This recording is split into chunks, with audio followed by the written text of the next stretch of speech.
আগরতলার বহু পুরাতন মন্দিরের মধ্যে এই হলো লক্ষ্মীনারায়ণ মন্দির।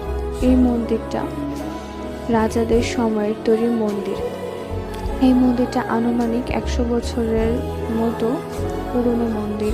এটা নির্মাণ কারুকার্য দেখলেই বুঝতে পারবেন যে এটা কত আগের মন্দির। এটার শ্রী এটার পাশে রয়েছে এই যে দিঘিটা রয়েছে রাজপ্রাসাদের সামনে। এই দিঘিটাতে একটা অদ্ভুত শান্তি মেলে এখানে আসলে। তার সামনেই রয়েছে এই ভোলেনাথ বাবার একটা ছোট্ট মন্দির, তার পেছনে রয়েছে বজরংবলী দাদা।